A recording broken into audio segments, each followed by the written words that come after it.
What's up, Hornets fans, and welcome back to another edition of the Hornets Daily podcast. My name is Tayvon, and we got ourselves a great show for you guys for today. All four topics on the Charlotte Hornets, and we have found four topics that you guys will love and enjoy. So it's a lot to take in. We got a lot of quick notes as well. Let's get into it. The quick notes for today. In terms of the Charlotte Hornets, in terms of their play, right? James Portwright basically say a fascinating story to follow. Will the Hornets opt in and join the majority in terms of going into YouTube to remain frontrunners of the local NBA streaming hub? So meaning they will go to YouTube TV, or will they renew the local free to air deal, which they recently signed with WSOC TV? So with that in mind, ladies and gentlemen, they are still in that debate right now. Of course, this season they're going to be streaming all their games, or basically putting all their games on WSOC TV, which is great. But the major thing is will they join the YouTube TV side of things, where all their games are going to be broadcast on YouTube TV, and obviously with a streaming network from that point on. And it seems as though they're going more the TV route, of course. And I mean, obviously this season it shows it, and what they've been saying shows it. But again, will they finally cave in to the streaming, because streaming is where the NBA is going to be going from that point on. Another one is Nicholas Duncan NBA podcast. He says, there's a cultural off-court element for a LaMelo Ball experience that is going to be very hard. It is not impossible to replicate or fully sustain, and so the basketball version has to be good. And thus, that was Steve Jones' questions in terms of the Charlotte Hornets and Cavaliers trade that just happened with Dennis Schroeder in terms of that. And finally, ladies and gentlemen, ESPN projected win totals for the Charlotte Hornets is 39.5. Bam McMahon from the Hoops Collectors or Hoops Collective podcast said they made those trades to say, look, we're now on the verge of something big now. We want to build something around these younger guys. They were willing to take a step back to try to give themselves a long-term high ceiling. But I do think it's a step back from 44 wins last year. And thus, that is why they rate them as a 39.5 in terms of over and under of wins for this year. And a lot of people are probably going to agree with that. Again, they took a step back from 44 wins with the trade with LaMelo Ball, of course, and now they're going to go to 39. So that is the quick notes for today. I do hope you appreciate you guys for the quick notes from that point on. I do have one more. I could share one more, actually. Coach Charles Lee, pretty much on WSCO TV, pretty much said it's cool. Well, in terms of player bonding in the gym this summer, he said it's cool walking by the weight room and seeing six guys in there taking or talking trash to each other, or the leaderboard that our performance staff has put together, and they are all jockeying for the position or on the court during the summer league practices. Watching Brandon Miller interact with our young guys, Musa Diabate staying after for practice, and Connor Knippel doing similar things. All those relationships, all the organic things that happen when you have a team that is so committed to being in a town and committed to each other, it's really fun to watch. So that is most of the quick notes from that point on, ladies and gentlemen. We did say we was going to touch on the 2K rating, which obviously they're 81 overall. I'll definitely take a look at that a little bit more. Just has the game, puts out more stuff, and it also goes from that point on. But also too, said something about Coach Charles Lee yesterday in terms that was the full kind of breakdown of that TV interview with the new TV channel from that point on with WSOC TV. So we're going to go from there. We're going to go basically starting with our new topics for today. The all-season reset, ladies and gentlemen. Spartak made a Southeast Division off-season reset topic, written by Scott Allen. Usually it would be Keith Smith that usually writes some NBA articles, but Scott Allen's a really good article maker as well. And obviously he is really good in terms of basically just pushing it out and getting some articles out in terms of the NBA for Spartak. So we're going to take a look at them, and obviously we're going to see how the salary cap basically fares for the Charlotte Hornets, but also from this point on, try to see how the Charlotte Hornets fare underneath this article and underneath how their prediction is going into this regular season. So let's get it started. According to Scott Allen, he said the Charlotte Hornets had a big offseason by moving from LaMelo Ball and Miles Bridges in separate trades. That is two long-term starters leaving Charlotte. However, Hornets did not intend to take a step back after making some real improvements last year. Despite losing Ball's playmaking, Hornets added more shooting and scoring. Naz Reid gives them a long-term answer at power forward after years of being one of the top big men in the league, or backup big men in the league. Reid will be a regular starter for the Charlotte Hornets this year. Grayson Allen and Royce O'Neal were acquired in the Bridges trade. Allen is another good shooter and better than you think ball handler and playmaker in the backcourt. And Royce O'Neal is a 3-and-D option that adds to the wing and forward. In a recent deal, the Hornets also got Dennis Schroeder for trade man. Schroeder gives Charlotte a experienced backcourt backup point guard behind a re-signed player, Kobe White. While Schroeder does not be the exact replacement for Ball, he will give Coach Charles Lee a veteran that he can rely on. In addition, because White can swing off guard spots, he and Schroeder can play together in some lineups. At the draft, Charlotte strengthened their depth by selecting Christian Anderson Jr. and Hennes Steinbach. Both players are expected to eventually become key reserves, but in addition of Reid and Schroeder, neither young player will be pressed to play that early. Hornets will still have some work to do with the extensions. Brandon Miller is up for his first extension, but they will have been any reports in terms of that as very close from it being done. Miller has shown considerable promise and has improved throughout his first 3 seasons, but injuries remain an issue, with Victor Wembanyama only taking 25% of the cap max. That could put a ceiling on what Miller, the second overall pick on the same draft, could sign for Charlotte. Charlotte would love to get Miller extended, as they don't want to risk dealing with cap space teams throwing a bid offer his way the next summer, should Miller put together an all-star type of season. Moussa Diabate is also up for an extension a bit closer to the trade deadline. He's broken out with Charlotte and has become a solid, if undersized, starting center. Neemias Queta from the Boston Celtics gained a 4-year, $56 million extension with the Boston Celtics, set somewhat of a precedent for Diabate. Queta is more established in his game, is more well-rounded, but it still provides some context to what Diabate could be looking for. The Hornets also have to consider the presence of Ryan Kalkbrenner and rookie Hennes Steinbach. If Charlotte sees them as most cost-effective options, they may play hardball with Moussa Diabate. With that in mind, the Hornets are set up to continue to climb the standings. Charlotte just missed out on the playoff spot last year despite trading for Ball and Bridges. Hornets, from their opinion, not mine, have enough talent to make another playoff push this season. Breaking a decade-long playoff drought is the goal for this upcoming season. And then obviously the returning player, from what they are saying, they are Pat Connaughton, Moussa Diabate, PJ Hall in the 2-way, Sion James, Brian Kalkbrenner, Pon Knipple, Leah McNeely, Brandon Miller, T.John Salon, Kobe White, and Grant Williams. The addition so far is Michael Ajayi, which is a 2-way contract, Grayson Allen, Christian Anderson Jr. from the draft, Kylan Boswell from the 2-way, Dorian Finney-Smith from trade, Royce O'Neal from trade, Naz Reid from trade, Dennis Schroeder from trade, and Hennes Steinbach from trade/draft. So subtractions so far would be LaMelo Ball, Miles Bridges, Tozin, Josh Green, Antonio Reeves, and Xavier Tillman, the senior. Roster status as of right now, the Hornets are 2 players over the regular season maximum of 15 players of standard contract. The exceptions that's still there is the 40.7 trade exception for LaMelo Ball, 8.2 trade exception for Colin Sexton, and the 7.0 or 7 million from Tyus Jones. By the way, those extensions or those exceptions basically extend past July, I believe, for the LaMelo Ball, July 10th of 2027. For the Colin Sexton, it is February 4th, and Tyus Jones is February 5th. So, ladies and gentlemen, during pretty much around the trade deadline, they have a $8.2 million trade exception and a $7.7 million trade exception from that point on.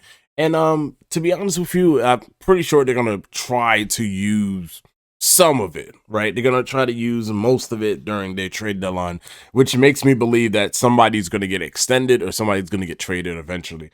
Now, extended eligible players that's currently right now, Moussa Diabate with a veterans extended as of February 8th.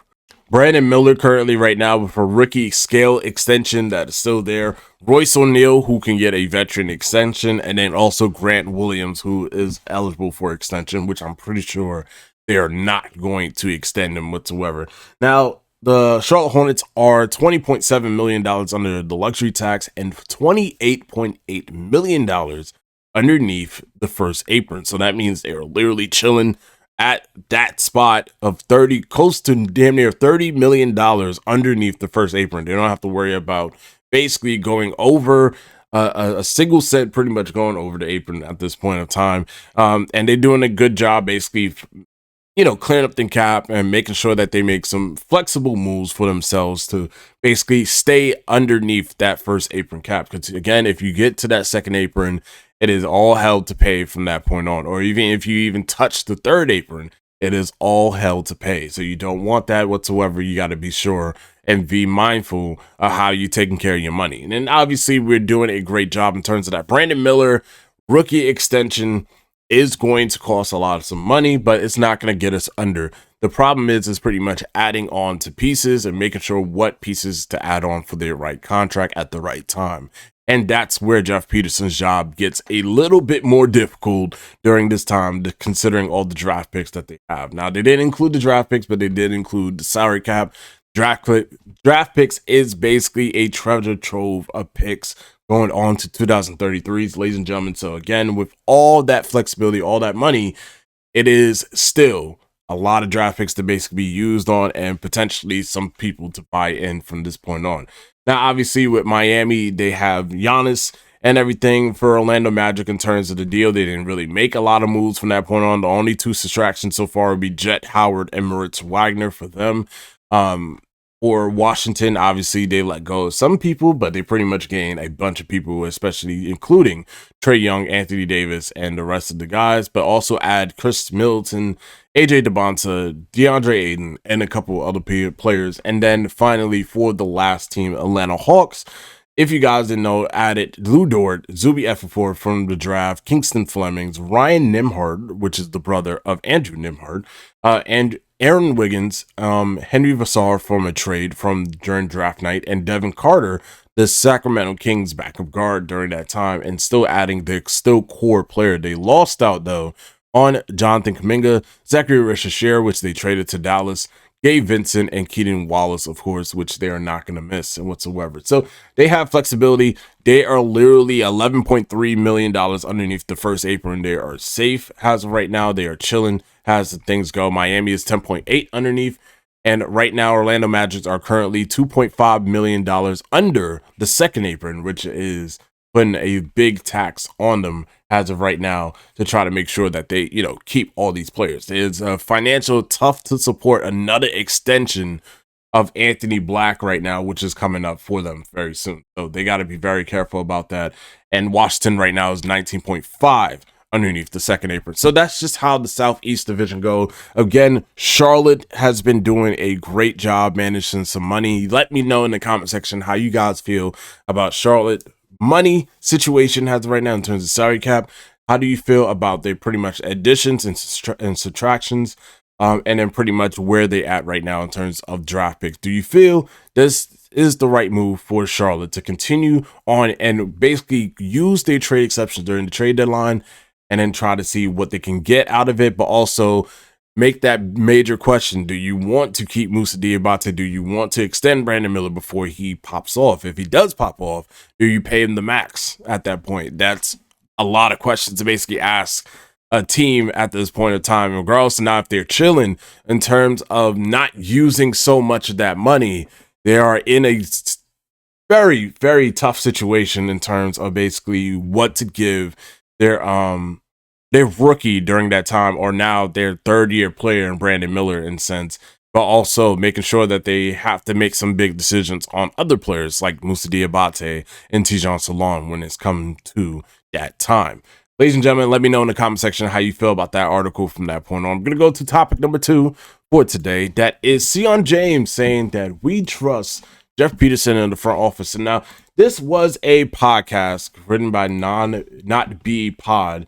And the Not B Pod obviously has pretty much Kenny Beecham and the rest of them, Mike Bin here, Pee Wee the Plug, and D Mills, and Enjoy Beat Ball, which is pretty much their podcast, which they bring basketball players, of course, and they talk about basketball and just in general, but also talk about, certain other things, cultural things that happen, like the Spider-Man movie, of course. If you guys didn't watch that really good movie, you should definitely take a look at it. But regardless to not, ladies and gentlemen, Sion James comes into the podcast and basically talks with the not B-Ball podcast, if anything. He says, it was definitely a shock to the system because LaMelo Ball, Josh Green, and Miles Bridges, those are our guys. We love being around those dudes, man. We trust Jeff Peterson and the front office to do what they got to do. I'm excited to have Nas Reed, Grayson Allen, Royce O'Neal, all these guys that are joining us. We're happy to have them, but man, it's different. Hearing about it, seeing Melo locker, JG's locker, MB locker getting cleaned out and stuff, it's different because those are our guys. But it's the nature of the business and the reason we all played to get better and improve to win a championship. The front office is just doing what they're supposed to do as of right now. And again, it sucks that, that this is the reality of the business. Of course, we of course want to keep certain players and make sure that certain players can basically do something. And it really drives that context, right, where players are getting traded because of cap situation, or it just doesn't feel, or the front office doesn't feel that the player fits their system. And that's why we are fans, right? We basically backlash on that, or we basically say, hey, this was probably the best deal possible, right? But in a sense of the word, from the player standpoint, it does really feel for the player standpoint, right? Sion James, rookie year, probably had a lot of chemistry with Josh Green. Josh Green was probably his mentor during his time, because again, they basically did the same role in a way where Josh Green would come in and create havoc, and Sion James does the same thing too. LaMelo Ball probably was fun to play with, and Miles Bridges was probably a very tough, loyal person that basically wanted everybody to succeed. If anything, the attitude and the youthfulness of this team is now missed due to that trade from LaMelo Ball. And it's very hard, and just like Ninnis Duncan pretty much said in that podcast, talking about Charlotte Hornets and Cleveland Cavaliers trade, following the replication of LaMelo Ball and what you are trying to replace in terms of marketability for LaMelo Ball, and the hype, the cultural standpoint from LaMelo Ball itself, it's going to be different. It's going to be hard to do that, and it's going to be hard to replicate. Even if you can replicate it, it's still not going to feel the same. So I feel for Sion James, of course, and the team, and everything. But again, it is a business, like he said. The front office is feeling, or 100% felt, that they just could not compete in the Eastern Conference whatsoever during that time, and they felt as though that they need to pull the plug and basically take a step back from everything and then try to continue on from that point on. So really tough to hear of that from Sion James. And again, we do understand, like, his standpoint and everything. And again, he still puts in trust with Jeff Peterson in the front office. Let me know in the comment section, ladies and gentlemen, how you feel about Sion James' comments on the B-Ball podcast. If anything, it was pretty telling of that trade. Of course, everybody is missing LaMelo Ball for sure. And around that locker room, that is pretty much what they felt was their leader during that time. And it just feels though that they are missing that piece of the locker room. Of course, they're bringing in new players and bringing in some veteran players, but again, he said different. Front office is just doing what they're supposed to do. Let me know in the comment section how you guys feel about Sion James' comments from that point on. We're going to go to topic number 3, ladies and gentlemen. And topic number 3 is an SI article. Both of these articles are going to be SI articles way from this point on. It is a very choosy article, to say the least. We have what is the worst cases for the Charlotte Hornets as of right now. What does the Charlotte Hornets' worst case scenario look like? 5 factors that could hinder the Hornets season. And Albert Botcher basically writes this article. He puts out, and this is his first time writing an article for the Charlotte Hornets Sports Illustrated Time. He said, but being pessimistic is neither fun nor always useful, but sometimes it's needed to evaluate the possible future of an NBA team like the Charlotte Hornets, who have missed the past 10 years of the NBA playoffs. So without further ado, let's take a critical look at the problems Charles Lee's squad could face next season. He says number 1 on the list is Knipple and Brandon Miller can't handle the higher usage. Barely anyone will expect Knipple and Brandon Miller, who led this team in absence of LaMelo Ball, to be able to recreate a form of aggregation that they are. They are, of course, wholly different players from LaMelo Ball, who lacks the passing skills and handles that Ball provided. So that means, obviously, what they're saying, Knipple and Brandon Miller doesn't, lack, or pretty much lack that ball skills and passing from have from LaMelo Ball, of course. What many people, include Hornets front office and staff, do expected is significant improvements from the duo. That especially pertains to the moment when they have the ball in their hand, of which there will be many of that from compared to last year.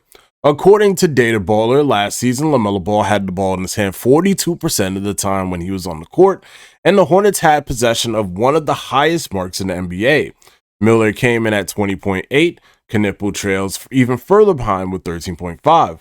Well, those numbers are going to 100% rise for both of those players. It's very possible that it will take them a year or more to adjust to the bigger load, and hopefully, if not, and again, not being hopeful of this, but again, with the bigger load, it could be a very difficult situation where Brandon Miller and Khan is going to be asked to do some things that they may not be ready to do.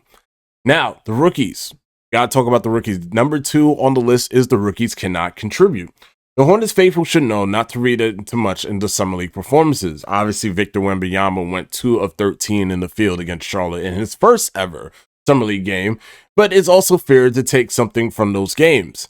For the Hornets, Hennis Steinbach and Christian Anderson Jr., that something could look similar. They took some time to find a footing, but they play much better towards the end, Steinbach especially marking his mark. There are also some distinct weaknesses that can realistically keep them from contributing in positive ways this coming season. Steinbach has questions surrounding his defense and positioning, plus an offensive skill set that is so versatile it is hard to figure out what is best to use him as. Anderson Jr., who has never been an impactful player on the boards, will have to fight a hold-up defensively in very small and very much not reliable Summer League sample size. He has struggled adapting to the NBA three-point range. There are also a lot of good from the German duo, of course, and they will have a lot of upside and promise, but it isn't certain that it's set in stone that they'll be useful immediately.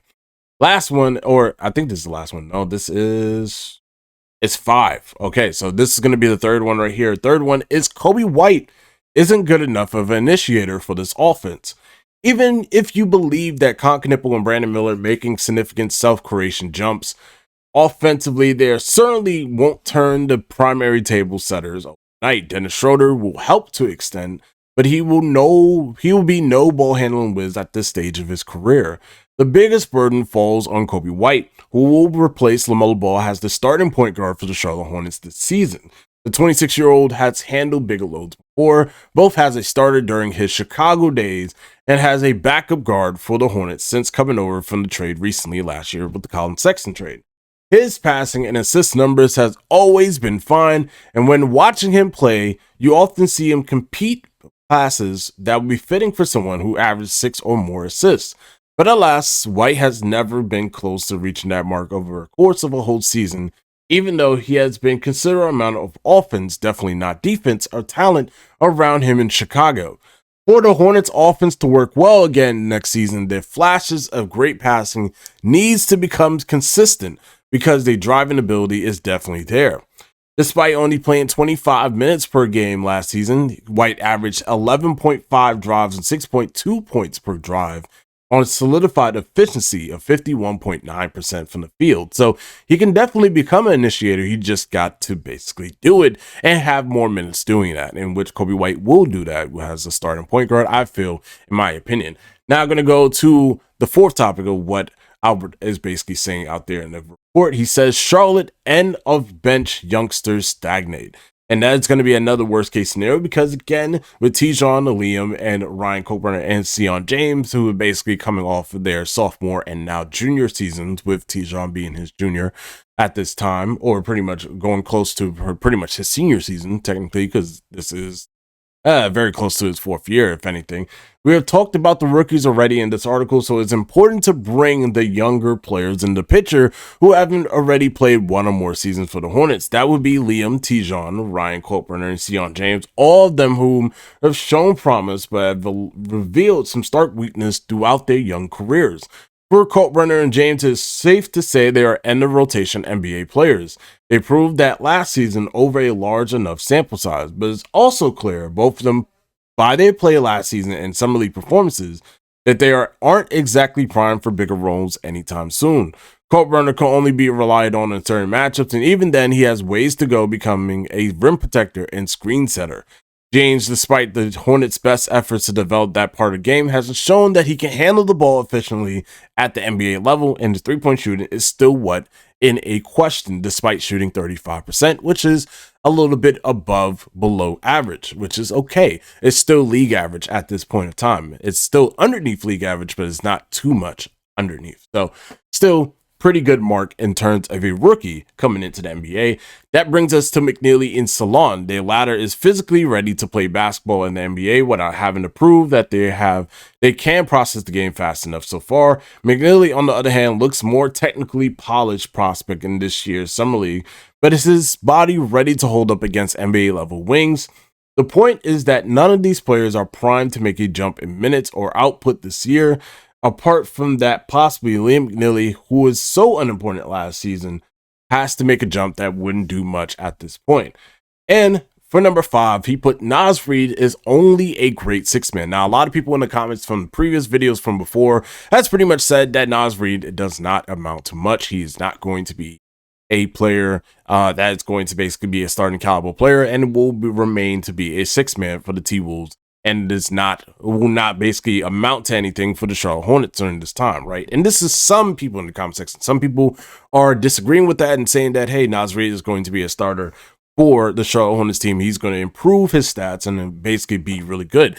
I want you guys to let me know in the comment section, how do you feel about Naz Reid basically stepping into this power forward role as a starting power forward compared to the T-Wolves? What are you looking from him? What are you not, or what is a weakness that you think is going to basically happen with Naz Reid during this time? You guys let me know, because again, in this 5th and final topic, you put Naz Reid. Everyone should be able to agree that Naz Reid was one of, if not the best six men of the NBA over the past couple of years. His offensive output and leadership was crucial parts of the T-Wolves team that made a deep run in the playoffs again and again.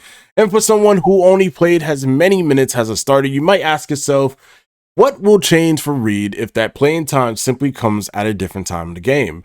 Of course, on one hand, there's the mental pressure of being entrusted with a spot in the starting 5, but also the offensive defensive matchup change. Reid regularly closed games for the T-Wolves in recent years, and he is definitely familiar with taking on tougher matchups. But from now on, he will be the face of that type of competition on a nightly basis. There are no let-up in games when an opponent's second unit lacks size. It will be a star-letter matchup night in and night out. Even for the Brooklyn Nets, who the Hornets will face in their first game of the season, have a starting power forward in Julius Randle who can put up 30 points if he isn't being defended well. Naz Reid doesn't need to be better than what he was in Minnesota, but he has to find a way to keep his level of production up against tougher defenders and more capable scorers.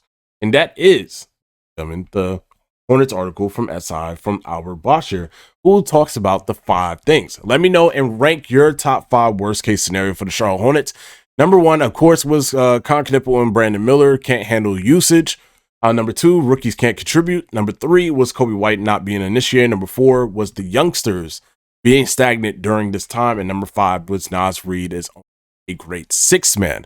So, ladies and gentlemen, let me know your 5 from this point on from worst case scenario. Yes, we're being pessimistic, ladies and gentlemen, for today. I'm usually a person that's very optimistic, but ladies and gentlemen, we're being pessimistic for today. So let me know your top 5 from that point. And we're going to go to our final topic of today. That is a very touching topic. And again, we know Kemba Walker is going to get his Charlotte Hornets jersey retired. It's just more so when, right? We saw Del Curry get his jersey retired last year, right? And it just makes sense to basically, put it out there and, go from that point on, right? Zach Roberts touched on this. He says the Hornets hasn't retired Kemba Walker's number 15 jersey as of yet, but you wouldn't be forgiven for thinking that they had. No one has worn it since the fateful day of 2019 when the Hornets sent him to Boston to sign and trade for Terry Rozier.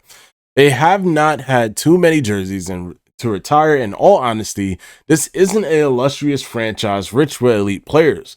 As a result, it is only 3 numbers that has been retired, which is the number 6 jersey, which is of course is league wide for Bill Russell's jersey, number 13 for Bobby Mills, and number 30 for Del Curry.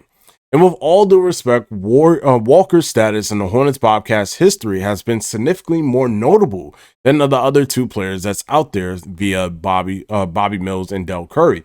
So Walker's number 15 may not be in use, but it should officially go to the Raptors and the Spectrum Center. Walker, simply put, is the best player in franchise history. That's what Zach Roberts says, not me. Yes, the bar is low in the franchise and they've been mirrored for mediocrity for most of its existence, but Walker still stands atop. He leads in the following categories of minutes played, field goals, points, win shares, and value over replacement player. He's also top 10 in games played, rebounds, assists, steals, points efficiency rating, and also box plus minus. That absolutely sounds like someone that should go in the rafters for their jersey retired, and the Hornets need to go ahead and do it. Walkers now serves as the assistant coach for Coach Charlie's staff, making him a rare player to coach system in which, for a notable franchise, he's obviously a Charlotte for lifer, and repaying his loyalty and excellence by hanging up his jersey would be fitting. Walker was perhaps even better than a box score number and franchise ranking suggests. The point guard was frequently the only other player worth salt on the floor for the Charlotte Hornets, so he had the attention of the defense with little help, like what LaMelo Ball dealt with frequently during his tenure with the Charlotte Hornets. Considered that the fact that Walker poured in their franchise record 60 points in a overtime loss against the Philadelphia 76 in 2018, he had 76.4 true shooting mark in that game. The rest of the roster only scored a combined 57 points in the Hornets' loss. That was symbolic of what Walker's tenure was. The reason the Hornets were kind of stuck for so long in the middle of the NBA, aka purgatory, is that Walker was too good for his team to truly be bad and land top draft picks. Sure, that hurt the franchise, but it speaks volumes of how impactful it was. I think it's time, and a high time, that his jersey number was retired to address that. Ladies and gentlemen, you guys let me know in the comment section, do you feel that Kemba Walker's jersey should 100% get put up this season? Right? Because it's not a matter of when, or it's not a matter of should they do it. It's a matter of when they should, put up his jersey. I think Kemba Walker deserves the honor of getting his jersey retired. Nobody's awarded number 15 due to him. So with that in mind, when should the Charlotte Hornets retire his jersey? Should it be this year? Should it be next year? You guys let me know in the comment section. I think Kemba Walker is a big factor into Charlotte Hornets history, of course. Now, obviously, you have Alonzo Mourning, obviously, you have Kendall Gill, you have a lot of other players, Glenn Rice, of course. But, ladies and gentlemen, Kemba Walker was the exception, right? He basically led this team into the playoffs after a certain amount of drought. He has done a lot of things for the Charlotte Hornets franchise, despite the team not being compared to him, and him being the star player every night, and him not really getting much far with them because of the fact that the team just kind of was just not on par with his level of play, and they couldn't add anything with him. With the fact in mind, Kemba Walker still deserves that credit, and I feel as though he still deserves that jersey retirement. So hopefully he does get that by this year, hopefully. And if not this year, probably by next year. If so, you guys let me know in the comment section how you guys feel about the jersey retirement and when Kemba Walker should get his jersey retired from that point on. We are going to kill it for today's show, ladies and gentlemen. We do appreciate every single one of you guys that came out to the show for today.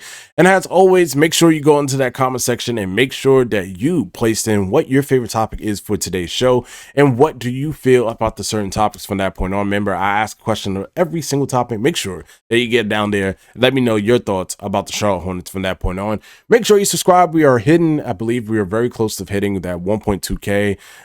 I cannot wait to hit that during the summer, and we cannot wait to give you guys all-inclusive coverage of the Charlotte Hornets during their games, during their preseason game, during their major games, and talking about how they are doing throughout each and every game. Every single game from 82 game standpoint, we're going to try to cover as much as we can from that point on.